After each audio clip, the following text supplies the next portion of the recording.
Hello, buddy. Welcome back to Tin Man's Corner channel. I'm your host, Jeffrey Tin Man Taylor, and today I'm starting off my brand new Chillin' Scares marathon for you guys. And the first video I'll be reacting to is YouTubers who recorded their last moments. This is going to be a hard video to watch. So without further ado, I'm going to turn the lights off, move the camera up here for you guys, and let's get this reaction on the road and in the bag.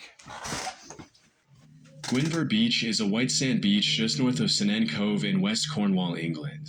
Because you have to go through some winding roads and sand dunes to get there, lots of people drive by that area without even realizing it's there. But for a YouTuber named Jacob Cockle, this was home. In 2011, Jacob started a channel called Whirlpool Hitman, where he would upload footage of his adventures swimming in whirlpools and doing other extreme stunts such as cliff jumping, extreme surfing, and cave exploration. Well, more power to him, because I would not be jumping off of a bridge like he's doing into water, because you never know, you might break something. And if you swim right next to a whirlpool, you might get sucked in. As of today, the channel is close to 150,000 subscribers. According to his family, Jacob lived his life on the edge, and his stunts often earned him covering shots in big surfing magazines and even prizes from the Sunday Times and National Geographic. Oh, that's cool. In some of his whirlpool videos, Jacob would often throw stuff at a vortex and record random objects getting sucked down by the powerful currents. But in most of his videos, he would actually swim in the whirlpools himself, which is extremely dangerous as the swirling currents could easily pull a person under in seconds. On May 28, 2013, the whirlpool that made Hale Estuary famous surfaced again, as it did a few times a year. And Jacob was determined to swim in it to capture some cool-looking footage for his channel. That day, he ran up to his friend and artist David Rain's house and asked him to film him as he swam around the whirlpool. David had collaborated with Jacob in the past, and seeing how excited his friend was, he agreed. Just like in the rest of his YouTube videos, Jacob brought a prop to the harbor to make his video more eye-catching to his viewers, and for this particular video, he decided the prop would be a horse mask. For several minutes, Jacob swirled around the vortex's edge, letting the current carry him in a circle without dragging him down. At one point in the video, he mentions to his friend that swimming in a whirlpool was a lot like surfing because it was all about flowing with the currents. After filming for about 25 minutes, David mentions that they probably have enough footage and tries to get Jacob to come out of the water. I reckon you got enough there. Riding the current of it with your body. Are you? Yeah, it's really similar to surfing. Just flowing with it.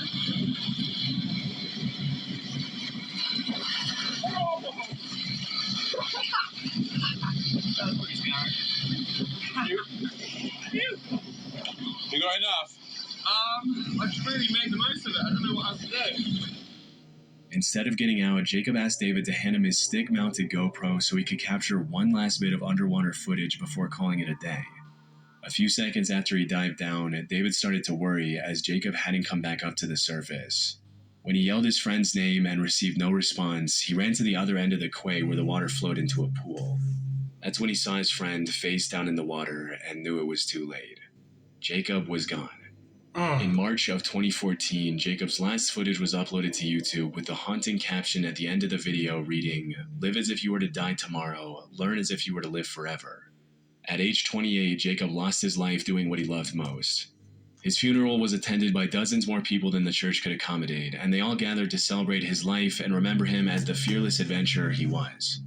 A year after his passing, the harbor was renovated, and the whirlpool that had captivated Jacob and ultimately taken his life disappeared forever. Yeah, I'll be doing like his friend was telling him to do. Get out of the water. You probably got enough footage. That's just sad, too, that he's exploring this whirlpool, and he likes to do it for fun, and all of a sudden he couldn't get out quick enough and got sucked down in.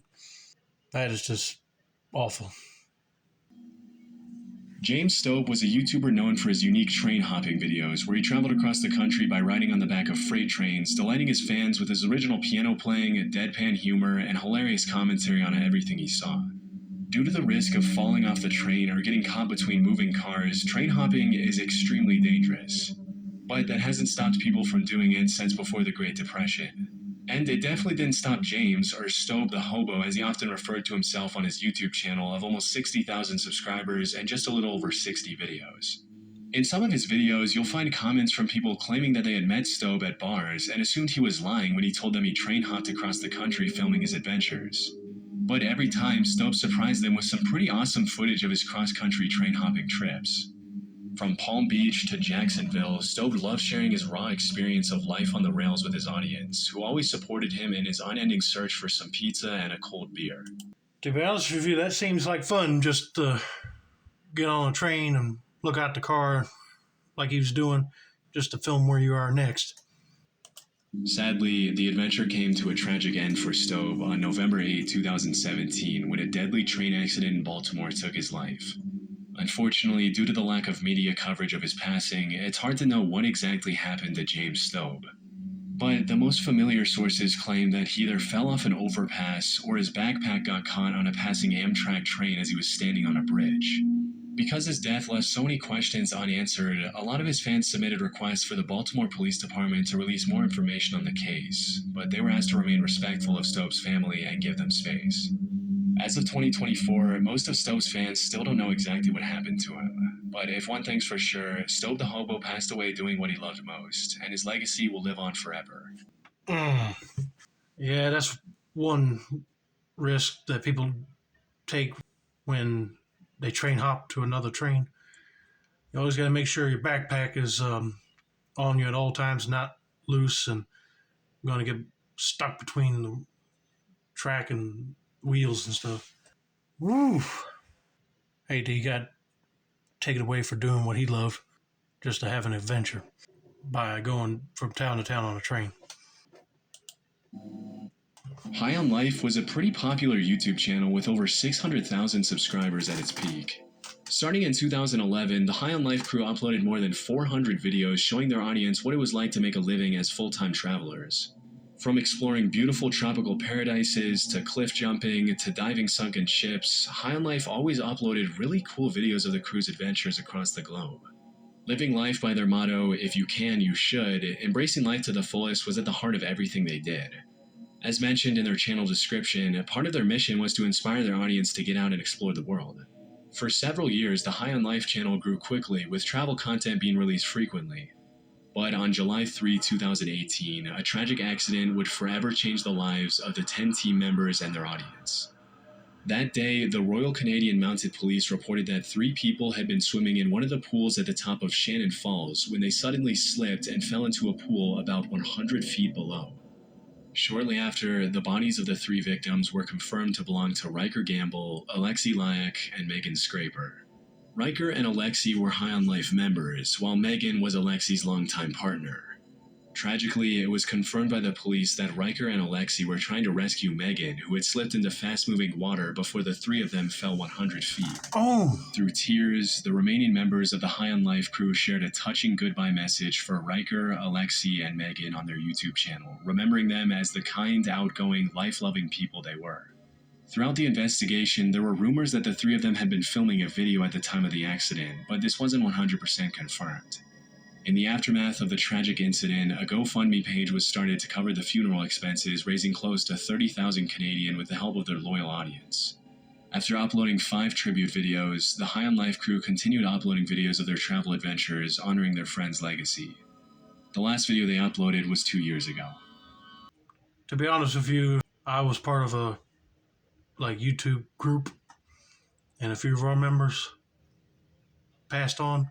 I would lose it, like bawling my eyes out. I'm not playing here. I know it must have been hard for them to even film anything else without the other 3 with them. Man, this is just sad. May they rest in peace. Since 2009, fitness model and actor Greg Plitt uploaded over 120 videos to his channel where he motivated his subscribers to work out, challenge their bodies and minds, and leave a lasting legacy. In a lot of his videos, he inspired his followers with a philosophy of extreme discipline and seizing every day as an opportunity to become... Man, that guy is strong in order to pull a dumpster. Wouldn't be surprised his arms would be worn out feeling from pulling something that heavy.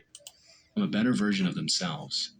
Throughout his career, Greg inspired hundreds of thousands of young men to push beyond their limits, embrace hard work, and grab life by the horns. As a West Point graduate and Army Ranger who had jumped out of more than 1,000 planes throughout his career, Greg really did practice what he preached. Sadly, in 2015, Greg lost his life at the age of 37 after being hit by a Metrolink commuter train in Burbank, California. According to witnesses, he had been shooting a video for his website with 2 crew members when the accident took place. Based on the police report, it appears that Greg was either trying to outrun a train and get an amazing shot for his website, or he mistakenly believed that an oncoming train was on a parallel track to his instead of the track he was on. Either way, several sources confirmed that at some point while he was running on the tracks, he tripped, fell, and couldn't get up in time to avoid the oncoming train. Based on one witness's testimony, Greg had been holding a camcorder in his hands when he was struck by the train, but this was never officially confirmed. Chillingly, a bystander took a photo of Greg standing near the tracks just a few moments before the incident. Another witness, named James A. Brown, claims he saw a security camera video of Greg running on the tracks as the train approached him from behind. He had on all black, the train went by, I saw him stumbled over the tracks, he had a camcorder in his hand, something like yours, and then that was it, the train stopped. And you didn't see, you just saw him walking across the track? Well, I saw him stumble over the tracks as the train was going by, and then he stopped right there. To this day, it's still not completely clear what Greg was attempting to do, but this wasn't the first time he had used train tracks as a prop for his workout videos. In other videos, he had been filmed doing push-ups on the tracks, playing with fire and taunting death as he moved out of the way of oncoming trains just in time to avoid impact. Unfortunately, he couldn't react quick enough that afternoon in 2015. To this day, Greg is remembered as a prime example of what it means to live boldly, and through his hundreds of thousands of fans, friends, and family, his legacy will live on forever. Yeah, he seemed like he had a lot going for him, too. He was mentally focused, and he trained not only his body, but his mind. But like he said, he did not react quick enough to get from the train. That's just too scary to imagine, being on a track and then all of a sudden, boom. Which I don't want to think about that. Tor Eckhoff, also known as Apator, was a Norwegian YouTuber who rose to fame with his videos where he would do some pretty risky stuff on frozen waters, including ice skating on thin sheets of ice and diving in ice holes shirtless.